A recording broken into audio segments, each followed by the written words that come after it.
ആന്ധ്രാപ്രദേശിൽ മുൻ മുഖ്യമന്ത്രിയായ ജഗൻമോഹൻ റെഡ്ഡിക്ക് ബോധോദയം വന്നിരിക്കുന്നു. അത് നല്ലൊരു കാര്യമായി തന്നെയാണ് കോൺഗ്രസ് കണക്കാക്കുന്നത്.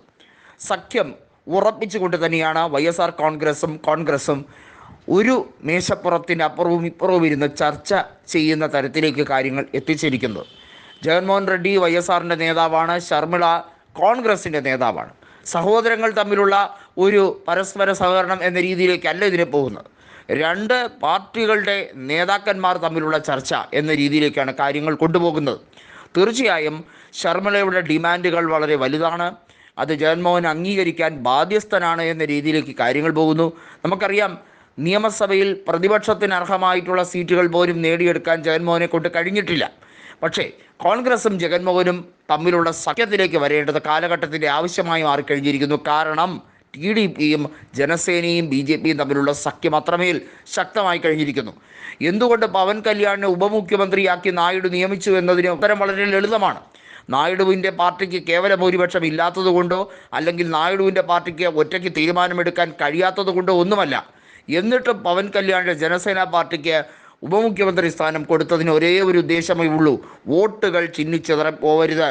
ഒരു കാരണവശാലും അത് ഒരു പാർട്ടിയുടെ ഐക്യത്തിന് വേണ്ടിയുള്ള ലക്ഷ്യബോധത്തോടു കൂടിയാണ് അദ്ദേഹം വർക്ക് ചെയ്യുന്നത്. അദ്ദേഹത്തിനെ ജയിലിൽ അടയ്ക്കാൻ കാണിച്ച ജിജ്ഞാസ, അതിൻ്റെ ഉത്സാഹം ഒക്കെ ജഗനുണ്ടായിരുന്നു. ഒരു വൈരാഗ്യ ബുദ്ധിയോടുകൂടി നീങ്ങുന്ന നേതാവാണ് ജഗനെന്ന് നായിഡു പലതവണ ഇതിനോടകം തന്നെ ആവർത്തിച്ചു കഴിഞ്ഞിരിക്കുന്നു. പക്ഷേ അവിടെയും ഒരു പ്രശ്നമുള്ളത്, ജഗൻമോഹന് എത്രത്തോളം കോൺഗ്രസിൻ്റെ ഡിമാൻഡുകളെ അംഗീകരിക്കാൻ കഴിയും എന്നതാണ്. വരുന്ന ഉപതെരഞ്ഞെടുപ്പുകളിലും അതുപോലെ തന്നെ ആന്ധ്രാപ്രദേശിലേക്ക് ഉണ്ടാകുന്ന തദ്ദേശ സ്വയംഭരണ തെരഞ്ഞെടുപ്പിലുമെല്ലാം കോൺഗ്രസുമായി കൈകോർത്ത് ജഗൻമോഹന് കൃത്യമായും രാഷ്ട്രീയപരമായി നീക്കങ്ങൾ നടത്തിയാൽ മുനിസിപ്പാലിറ്റിയിലും കോർപ്പറേഷനിലും അതുപോലെ പഞ്ചായത്ത് തലത്തിലും ഒക്കെ ഇനി വരാൻ പോകുന്ന ഇലക്ഷനിൽ രാഷ്ട്രീയപരമായി വിജയിച്ചെടുക്കാൻ കഴിയും. അതിനുവേണ്ടിയുള്ള തീവ്ര ശ്രമം കോൺഗ്രസ് മുന്നോട്ട് തന്നെ വെച്ചിരിക്കുമ്പോൾ അതിനോട് യെസ് പറഞ്ഞിരിക്കുന്നു ജഗൻമോഹൻ റെഡ്ഡി.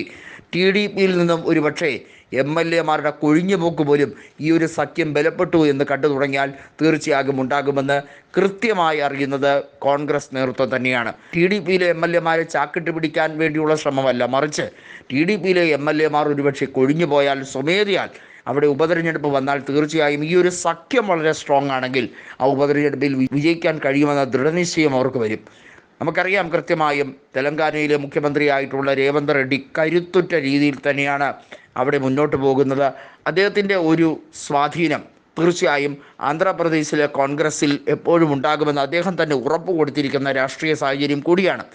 തീർച്ചയായും ജഗൻമോഹനും കോൺഗ്രസും തമ്മിലുള്ള ഇക്വേഷൻ എത്രത്തോളം എന്നതിരിക്കും ഇനി അങ്ങോട്ട് YSRൻ്റെ ഭാവി പോലും തീരുമാനിക്കുന്നത്. YSR കോൺഗ്രസിനെ മുന്നോട്ട് കൊണ്ടുപോകണമെങ്കിൽ തീർച്ചയായും സഖ്യം കൂടിയേ തീരുവെന്ന് നേതൃത്വം തന്നെ ജഗനോട് ആവശ്യപ്പെട്ടിരിക്കുന്നു.